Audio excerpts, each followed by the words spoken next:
Baik, sebelumnya Assalamualaikum warahmatullahi wabarakatuh. Perkenalkan, saya Zulfa Lutfianisa dari Program Studi Pendidikan Profesi Guru Universitas Sarjana Wiyata Taman Siswa. Jadi pada kesempatan kali ini, saya akan memaparkan mengenai artikel saya tentang inovasi pendidikan, yaitu dengan judul Upaya Peningkatan Kemampuan Literasi Sains Peserta Didik Melalui Pembelajaran PBL, Materi Unsur Senyawa Campuran.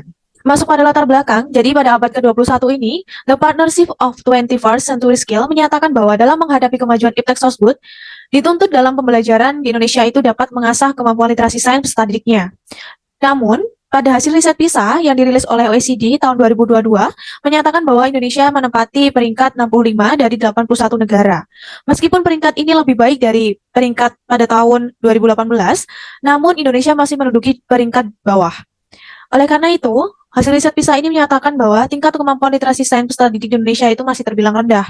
Sebagai upaya untuk meningkatkan kemampuan literasi sains peserta didik, dapat diterapkan pembelajaran dengan model PBL atau Problem Based Learning, di mana pada model pembelajaran Problem Based Learning ini memungkinkan peserta didiknya untuk dapat belajar secara aktif atau student center, di mana mereka dihadapkan pada situasi masalah sains nyata di kehidupan mereka sehari-hari, serta dapat memerlukan pemikiran kritis, eksplorasi, dan investigasi. Jadi dalam pembelajaran ini memungkinkan peserta didiknya untuk dapat turut aktif selama pembelajaran, serta dapat menciptakan pembelajaran yang bermakna, baik melalui kegiatan praktikum maupun dalam mereka mengeksplor diri mereka, mencari solusi dari sebuah permasalahan yang disediakan pada awal pembelajaran atau tahap orientasi peserta didik, dan memberikan kesempatan peserta didik untuk dapat mencari dan menemukan solusi dari hasil diskusi maupun dalam mereka mengeksplor materi secara mandiri. Untuk metode yang saya gunakan pada penelitian ini, saya menggunakan metode dari Chemis dan McTaggart.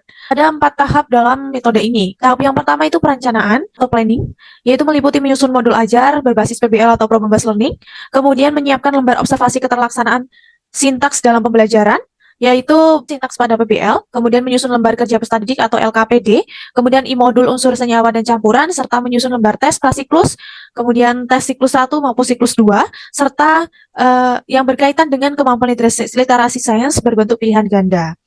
Untuk tahap aksi atau tindakan atau acting, jadi dari 5 sintaks. Yang pertama itu orientasi peserta didik pada masalah, mengorganisasi peserta didik untuk belajar, membimbing penyelidikan individual maupun kelompok, mengembangkan dan menyajikan hasil, serta menganalisis dan mengevaluasi proses pemecahan masalah.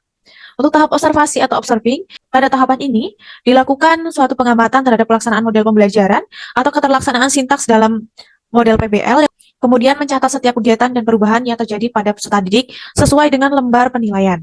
Kemudian pada tahap refleksi atau reflecting, itu menganalisis temuan lainnya saat proses pembelajaran, baik pada peserta didik maupun pada saat guru menyampaikan materi atau melaksanakan sintaks dalam model PBL. Kemudian mendiskusikan kelemahan atau kekurangan selama pelaksanaan pembelajaran, serta melakukan refleksi terhadap kemampuan literasi sains peserta didik yang diperoleh selama setiap siklus. Adapun subjek penelitian kali ini yaitu pada peserta didik kelas 8A SMP Negeri 2 Bantul, Daerah Istimewa Yogyakarta.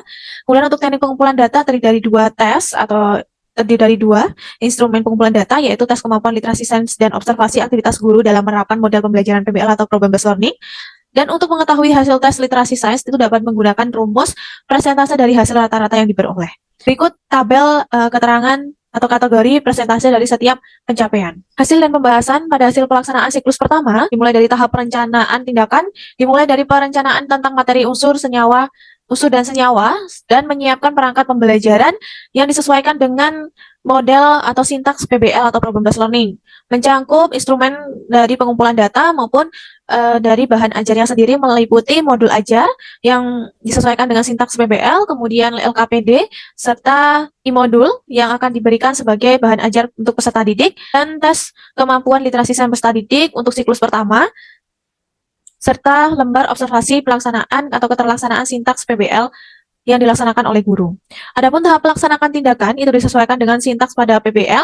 Yang pertama orientasi peserta didik pada masalah. Jadi pada bagian ini, tahapan ini, saya memberikan suatu permasalahan karena ini menyangkut unsur dan senyawa. Saya lebih kepada proses mencanting atau proses mencanting dalam pembuatan batik. Untuk tahap berikutnya, yaitu mengorganisasi peserta didik untuk belajar. Jadi pada tahapan ini sangat diperlukan suatu kemampuan guru dalam mengorganisasi atau memanajemen kelas agar dapat terlaksana sesuai sintaks pembelajaran. Sintaks berikutnya itu membimbing penyelidikan individual maupun kelompok, serta mengembangkan dan menyajikan hasil dan menganalisis serta mengevaluasi proses pemecahan masalah. Untuk tahapan observasi, didapati diagram seperti di samping, yaitu menyatakan bahwa pada indikator ketiga menunjukkan bahwa skor paling rendah. Hal ini berkaitan dengan masih terdapat peserta didik yang tidak mengikuti pembelajaran dengan baik. Hal ini dikarenakan hanya disediakan satu LKPD dalam setiap kelompok. Untuk tahap refleksi, yaitu kurangnya bimbingan dan pengawasan sehingga dalam proses pembelajaran terdapat beberapa kelompok yang kurang saya perhatikan selama proses diskusi. Adapun pada siklus pertama ini diperoleh persentase rata-rata nilai kemampuan literasi sains peserta didik sebesar 82%. Jadi ini mengalami peningkatan dari yang awalnya prasiklus itu menunjukkan persentase nilai kemampuan literasi sains peserta didiknya itu 54%. Pada siklus kedua ini menunjukkan peningkatan sebesar 82%. Untuk hasil pelaksanaan siklus kedua pada tahap perencanaan tindakan sama halnya seperti siklus pertama. Untuk tahapan yang pertama yaitu tahap perencanaan tindakan meliputi perencanaan tentang materi campuran dan pemisahan dan menyiapkan perangkat pembelajaran berupa e-modul, kemudian modul ajar, LKPD, serta tes untuk kemampuan literasi peserta didik, juga lembar observasi keterlaksanaan sintaks PBL. Untuk tahapan yang kedua yaitu tahap pelaksanaan sama seperti siklus 1 yaitu disesuaikan dengan sintaks PBL. Pada tahap observasi didapati bahwa pada diagram tersebut menunjukkan bahwa pada indikator kedua menunjukkan skor yang paling rendah. Nah, pada tahap ini menunjukkan bahwa masih terdapat peserta didik yang tidak dapat fokus selama mengikuti pembelajaran.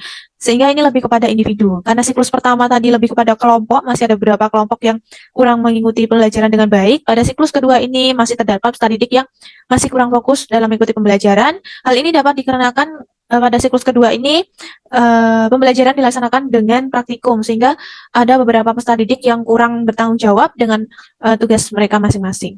Untuk tahapan refleksi, yaitu pada siklus kedua ini diperoleh persentase rata-rata nilai kemampuan literasi sains peserta didiknya sebesar 87% dan masuk dalam kategori sangat baik. Kesimpulan dari penelitian kali ini dapat dilihat pada diagram. Untuk kesimpulan yang pertama, yaitu model pembelajaran problem-based learning ini mampu meningkatkan kemampuan literasi sains peserta didik di kelas 8A SMP Negeri 2 Bantul, terkhusus pada materi unsur senyawa dan campuran. Kemudian untuk persentase kemampuan literasi sains peserta didik dapat dilihat pada diagram, bahwa pada prasiklus itu sebesar 54%, termasuk dalam kategori kurang, kemudian meningkat menjadi 82% pada siklus pertama, dan pada siklus kedua meningkat sebesar 87%, termasuk dalam kategori sangat baik. Kemudian untuk keterlaksanaan sintaks dalam model pembelajaran yang digunakan sudah sesuai dan disesuaikan dengan refleksi yang telah diberikan selama pembelajaran, baik pada siklus pertama dan sebagai perbaikan pada siklus kedua. Baik, itu saja presentasi dari saya. Wassalamualaikum warahmatullahi wabarakatuh.